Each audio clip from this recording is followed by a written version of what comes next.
Pentagon to filmmakers. No more support if you kowtow to China. Countering threat from China's regime, Taiwan speeds up production of anti-ship missile. Chengdu residential area distributes pre-pregnancy care pills to 15-year-old girls. Solomon Islands grapples with Beijing disinformation war.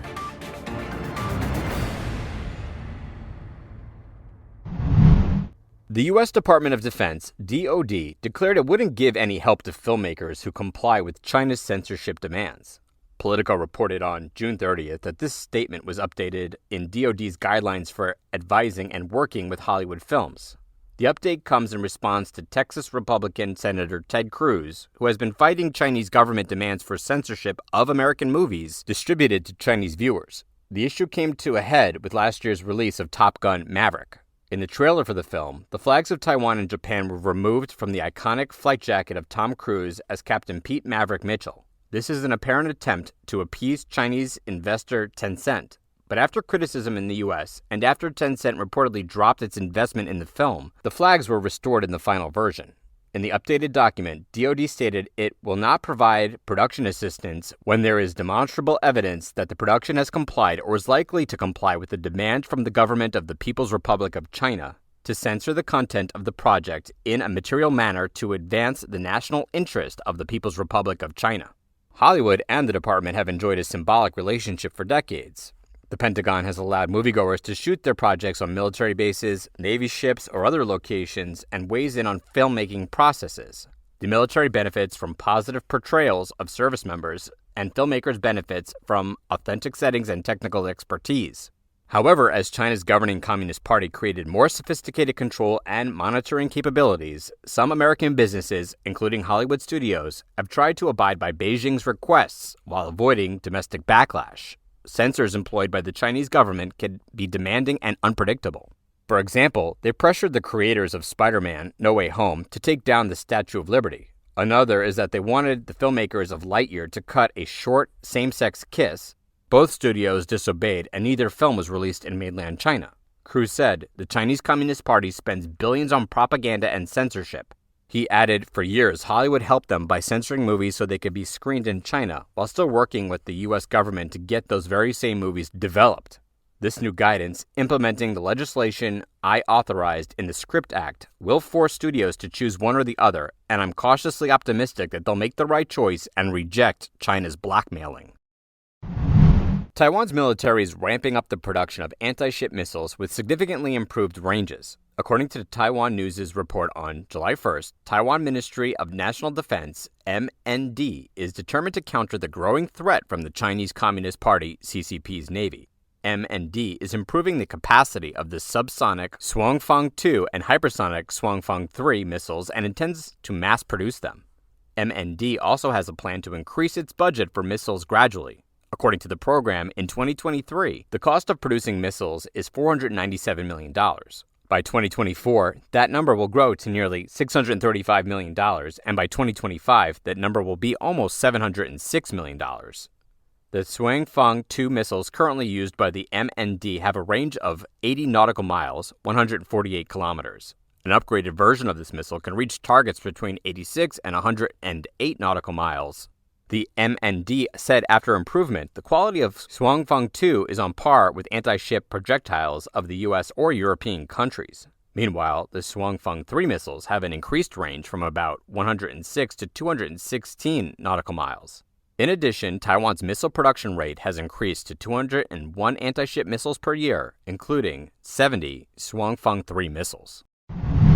In their relentless pursuit of increasing birth rates, the Chinese government has implemented several peculiar initiatives. Following the recent introduction of the menstrual police, a residential area in Chengdu, Sichuan province, has caused outrage by offering free folic acid, a B vitamin and nutritional supplement for pregnant women, to women of childbearing age, including 15-year-old girls. The topic quickly went viral on Weibo, spreading anger among netizens. According to a video from Sohu Longgan Tianli News on June 25th, the Yangping residential area in Chengdu, Sichuan province, announced that women between 15 and 49 can get free folic acid. Additionally, the residential area instructed staff members to monitor and register the distribution of the supplement. On June 26th, a concerned residential officer clarified that their intention was merely to inform people that women within a specific age range were eligible for free folic acid. They emphasized that the document did not target the 15-year-old group, speculating that a superior might have issued it without their knowledge. A staff member working in the neighborhood stated, "This document is likely fake, as we have not heard of it nor are we aware of its content." In response to the controversy, numerous Weibo users expressed their anger. Netizens commented, "Neither the residential officers nor the women's union have done anything beneficial. They employ all sorts of tactics to encourage childbirth. Even 15-year-olds are not exempted." Another remarked, "Instead of providing sanitary products, they're distributing folic acid. How absurd."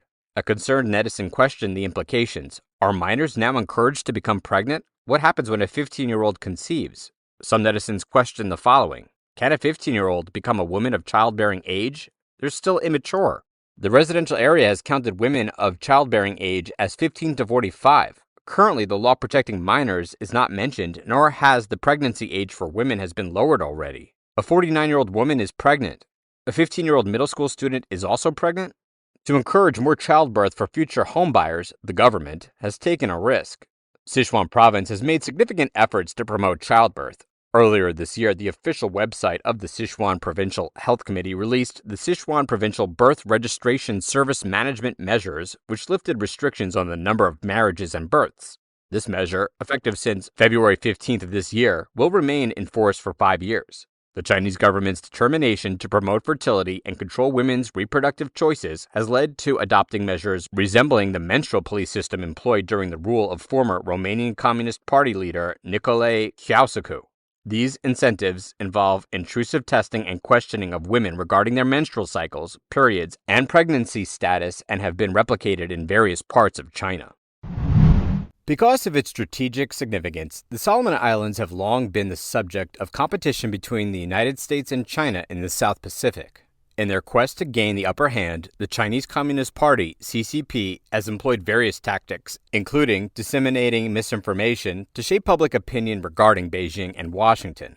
For example, Nikkei reported on June 28 that Solomon's social media networks were flooded with alarming information in March of this year.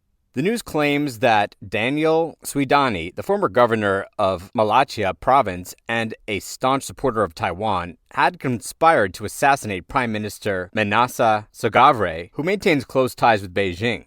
According to the rumor, the American assassin backed by the U.S. government was responsible for executing the plan. Suidani is pro-Taiwan and opposes severing diplomatic ties with Taiwan. He was recently sacked as governor of Malacca province in a vote dominated by pro-Beijing politicians. The emergence of assassination rumors during these demonstrations raised suspicions of orchestrated information warfare led by the Chinese government or its affiliates, as highlighted by Mr. Johnson, a researcher at the Australian Strategic Policy Institute. This conspiracy theory effectively diverted public attention from crucial matters such as the vote of no confidence and Malacca's developmental challenges, thus favoring China's interests. Nikkei pointed out that this case exemplifies a consistent pattern of suspicious messages in the Solomon Islands in recent years. Whatever anti-CCP sentiment is on the rise, social media platforms appear to be manipulated to reverse public opinion and convey messages favoring Beijing. An analysis of approximately 16,000 Facebook posts revealed that this pattern had reoccurred multiple times over the past few years. Another instance occurred in November 2021 when the Solomon Islands experienced widespread anti-government unrest due to dissatisfaction with CCP forces and oligarchs controlling the country's politics. During the protests, news seemingly originating from Chinese media outlets began circulating, alleging that foreign governments were paying the young men involved in vandalizing cars and buildings. This rumor quickly gained traction, leading to a significant shift in public sentiment. Initially, Facebook comments showed 84% opposition towards Beijing, but within less than 2 weeks, that figure dropped to 22%, while support for pro-Beijing comments rose from 15 to 30%. A similar pattern emerged in March 2022 following reports that Sogavre's government was engaged in security cooperation negotiations with China. Subsequently, rumors spread about Western powers attempting to control the Solomon Islands. Anti-China sentiment on Facebook declined from 77% to 27% within a month. In April of that year, Beijing officially announced a confidentiality agreement reinforcing the suspicions of manipulation.